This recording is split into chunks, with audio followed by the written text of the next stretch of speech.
Hey everyone, this is Rocky from WeLearnChess.com, and fell asleep on the couch earlier. It's like 2 a.m. already. Now I can't go back to sleep, so what else did I do? Gotta wake up and play some chess, right? No warm-ups, just jumping in cold. It's usually a bad idea. E3, this is one of those players that plays probably this like triangle setup or plays the same setup every single game of his life. I think I'm supposed to play d4 here because he didn't challenge the center with either pawn, so I get to establish a presence there. I'd like to not play e6 for the moment so that I can bring my bishop out. But I'd also like to have my knight on either c6 or d7 so that I could support an e-pawn push. So, play c5. Let's try that. I feel like c5 is supposed to be a freeing move a lot of times. Yeah, I kind of expected that. Just plays the same thing every time. Good thing is that I can put my knight on c6 now. A lot of times I don't do that. I usually end up with my knight here. Okay, so he wants to stop this advance here. Yeah, this Stonewall is not supposed to be very good for white for some reason, but I'm not exactly sure why. I feel like I've gotten attacked in it a lot of times. I can't bring my bishop out now with tempo, so I think I'll do that. Okay. And I could even bring my knight in here because he can't take it. Well, I guess he could take it, pawn takes, and he could play h3. Seems like it would be a mess. I think for now I'm just going to get my pieces out. And I could play c4 to kind of close up a position, and then when he offers a trade, just trade my bishop, and then I'll have two knights in a closed position, plus my my bad bishop. It is outside the chain, so it's not really that bad. I'd like to keep my good bishop. Should I put my dark square bishop on d6 just to add some pressure to the square? I don't think so, because I don't really ever want to trade my bishop for that knight. So I'm going to do that. Okay, I was going to say I hadn't castled kingside yet. I was waiting for him to do it, but even if I castle kingside, he's got a lot of pieces sort of pointing my direction. It seems a little risky. But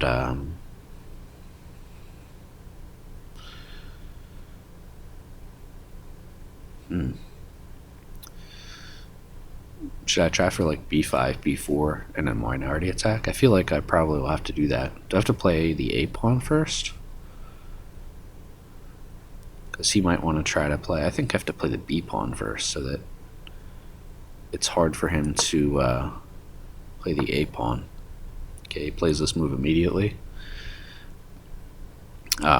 These like system players, they just like play the same moves every single game over and over. I'm sorry, but it's kind of obvious what he's doing. So the only problem is it's actually sometimes hard to punish these systems. They just get away with it. So for the moment the center's locked up. I'm going to take this now without provocation, because I know the knight's going to take and jump in here, but I want to be able to, play this knight over and get rid of this knight, or even play f6. I know my king's in the center, but at the moment this is locked up. So just going to try to clamp down on f5. Maybe I can even fianchetto this bishop.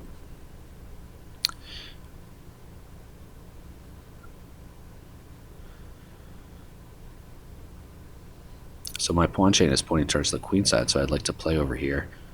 And I'd like to not get checkmated while I'm doing that. It is a little bit sketchy what I'm doing here with leaving my king. I mean, of course I don't really want to castle long. I guess I can just take this knight. Probably I should. But he's going to take with the f-pawn, and then potentially my f2 pawn's a little bit weak. So I might have to play my dark square bishop back first. could try to push f5 anyway. Knowing these kinds of players, he might just do something like that. Just because he has one plan in mind, which I guess is more than the plan I've got. Zero plan. No, I have a plan. I want to try to play over here on the king side.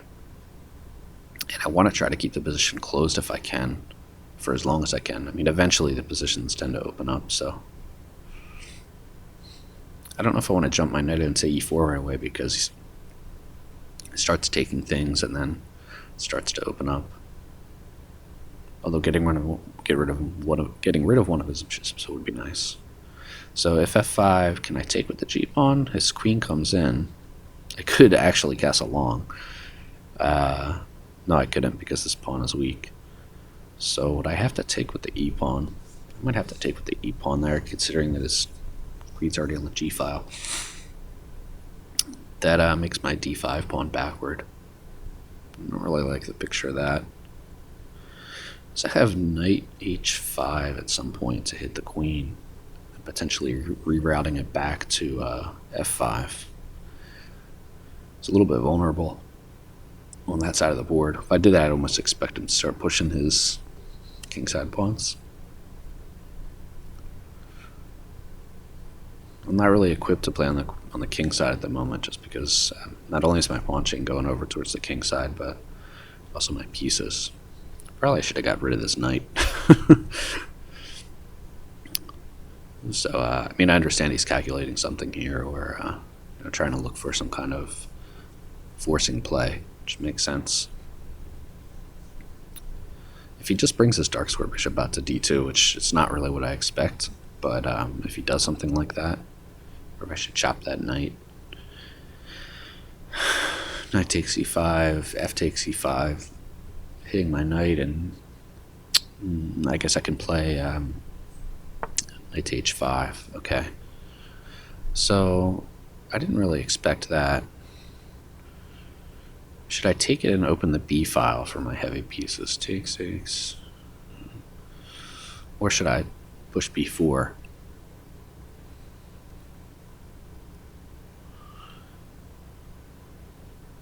Push b4 and then eventually take here takes. I still have the b file open, but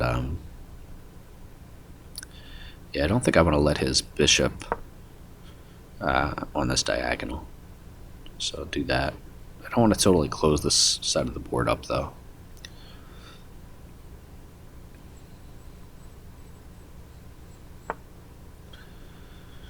Okay. So it takes... I have enough pieces on this square. Okay, so if I hit the queen, where would it go? g4? Takes... takes, knight h5, queen g4,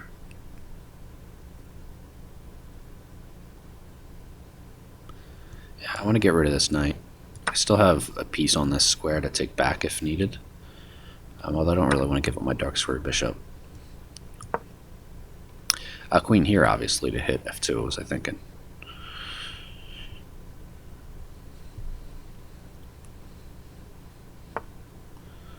Yeah, that was kind of silly.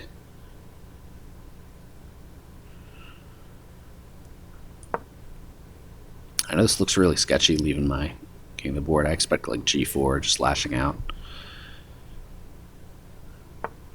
Okay, yeah, or that's another idea that I was thinking. Okay, so I was trying to open up the center because my king's in the center. It makes sense.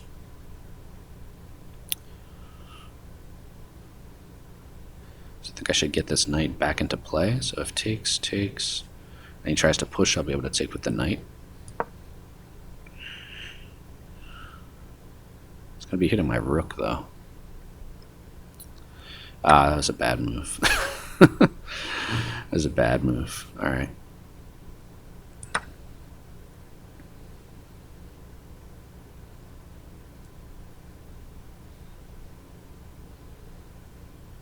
I'll have a check.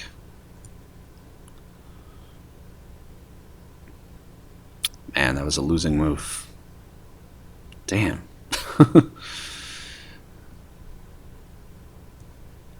is a losing move.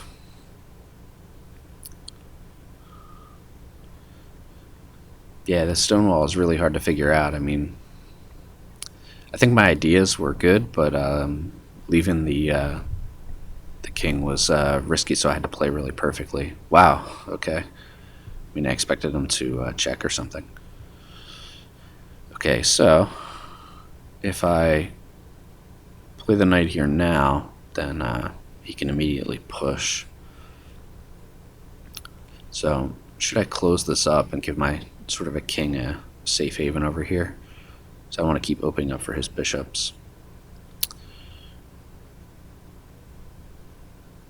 But then if I close up here, I can't really ever do anything on the side of the board.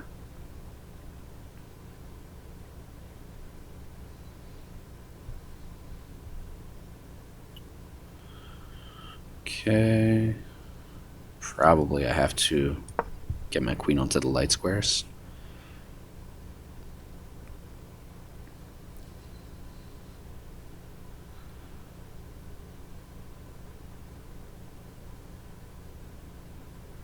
I can even take here. Bishop takes, takes, and he's got a pass pawn. Yeah. Is a good move.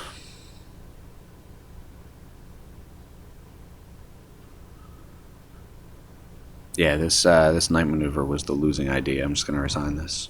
But I'm really interested to see how I should have played this, because I faced this Stonewall attack a lot of times, and I've never figured out what you're supposed to do. I think I saw an old game on like when Danny Wrench used to make live Blitz games for the chess.com. I mean, I know he does like bullet brawls and stuff, but he used to make like live like 10-minute Blitz games and longer time controls in like the early days of the chess.com video library, and they were great, by the way. And I feel like he played against a Stonewall in one of those games and mentioned something about like he was going to try to castle long. But he plays, I mean, I like his style. He plays really attacking chess. But I don't really know exactly how to do that without getting killed. I got killed anyway. I mean, this all felt like pretty good, except probably I should have just castled. I hate castling into exactly what they want, you know? Like all these moves he plays every game, I'm sure. If I look at his game archive, he'll just have the same position over and over. I mean, I know a lot of us, like, I play similar openings too, but there's something, like, especially annoying about system players, where they just make the same moves in the opening without thinking. I guess they get really good at their system, and then they, you know, think about the move order, so that makes sense.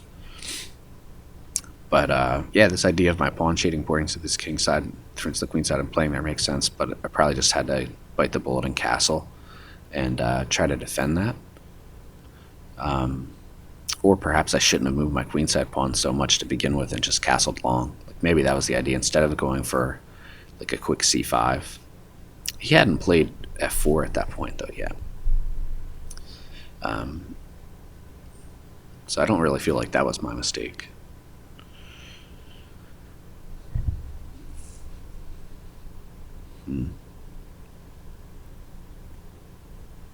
Yeah, because I mean, if I don't get anything on the queen side, which I didn't in the game, then it's just over. So I have to like cause trouble here. And I'm not really, I'm not a minority attack player, or like a kind of player who plays for these sort of let's open lines and try to play on the side of the board.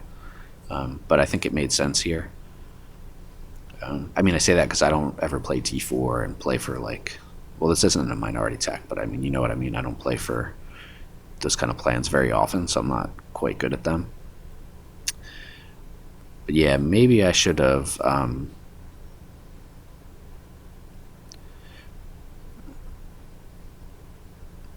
yeah, here I'm guessing maybe I should have taken. Kind of curious what the computer said here. I mean, I haven't blundered yet or even made an inaccuracy, but here is where I go wrong. Taking the knight, and this knight maneuver killed me. Just because for some reason I wasn't paying attention to the most obvious square that he would go to.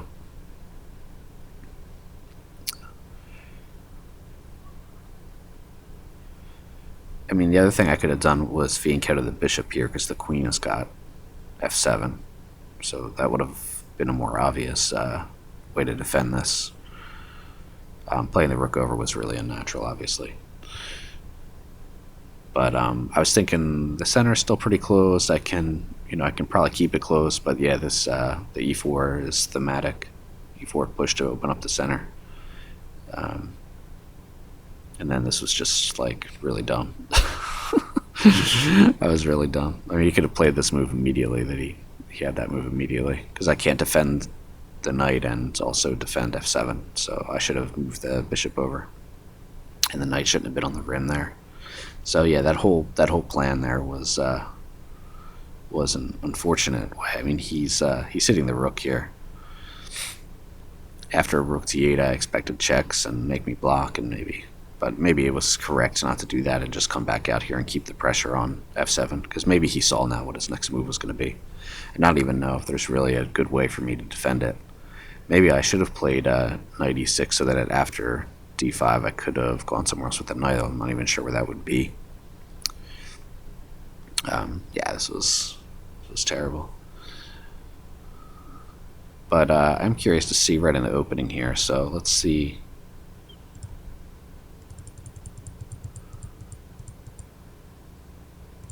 I mean, I have several sort of not excellent moves, but I'd like to see, probably have to load this into Stockfish to see how I should play against this, because it's not really going to show me the lines here. Yeah, this was the start of my problems. It was pretty clear. Queen b7. What is the idea there? Just to start to get pieces on the d file? E4. Oh, then maybe the idea is to take pawn takes, knight takes, bishop takes, and I've got some protection on the pawn. Seems a little unstable, but yeah, probably better. It gives black a small advantage. It's hard to imagine, but getting rid of one of his bishops is probably not a bad thing. Getting rid of his good bishop too, if he were to take that knight, which I'm not saying he would. And yeah, this is just this is going against what I was thinking, because I didn't want to close up my play on the queen side, but at this point I was clearly worse and kind of struggling. All right, let's open up Stockfish here and see what we can check out. Okay, so he played d4. I think I played knight f6. I can't remember. He played this system move. Pretty sure I played here. I think he moved his bishop out. I think I played c5 here. Let me let this run for a second and see what the computer is suggesting. Knight c6. I did think about knight c6, actually. Just didn't want to block my c-pawn. But, yeah, c5 ends up sort of coming to the top there. And then, did he play f4 here immediately? No, he played, cancel. He played here first. Yeah, and I did play this. Just made sense, sort of looking to play e5 at some point. And, here he played f4 to clamp down on that. And I did play bishop g4, I believe, either now or after. Yeah, I played it now. He played into the pin. I think I did do this. I think he just castled. I played the bishop here. I think it was here, and then like this. Yeah, just castling into the attack. I mean, there's no attack yet, but I've seen these positions before, and he's going to play queen e1 and bring the queen over, try to lift a rook through the f-file, lift the rook over. He's got his bishops pointed here. It just seems like the attack is kind of ready-made, so I understand why people play it. I just I know it's supposed to be a little bit dubious. I mean, all these lines are giving black a slight advantage, but you have to be able to not fall into attacks. It's really easy to do that, as we saw. So, well, of course, I played some really idiotic moves too.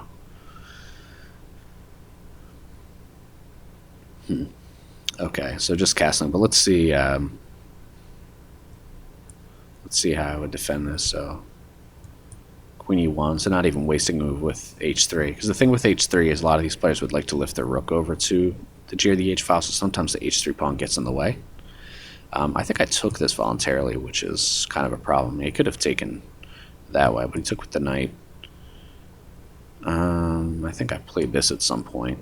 Oh, I wasn't castled, but okay. So yeah, I'm trying to see how would the computer organize this. Well, not taking that, for example.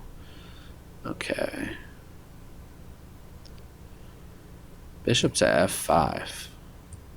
Yeah, I wouldn't have thought about that. So what is the idea here? Well, you can't play here, right? Because I can just take that.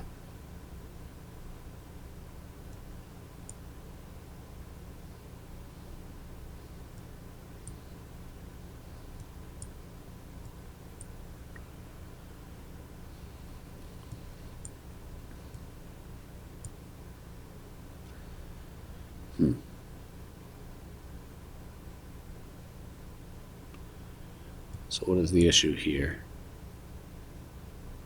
So I've got a bunch of pieces on this. So he can't even, and he can't bring a rook over to pin this, so it's not like, you know. I've got a fork here in that case. So what should he do here? Rook b1 to avoid the fork? Really just chopping this, huh?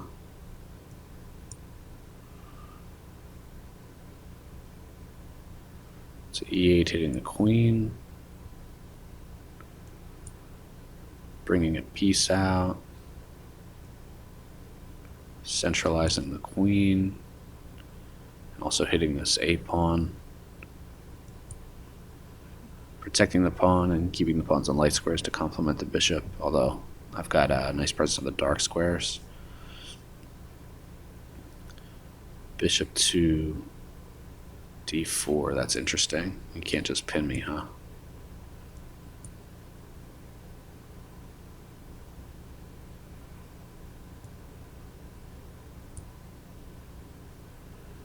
Wow, and I have back rank stuff. Or I'm just up a piece.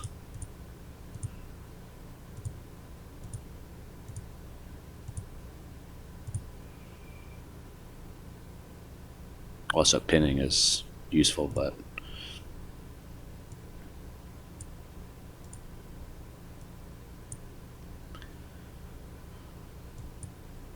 just up a piece. Either way, I'm up a rook there.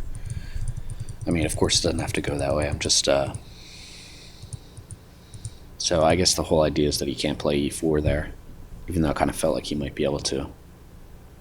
Bishop takes f5. Takes.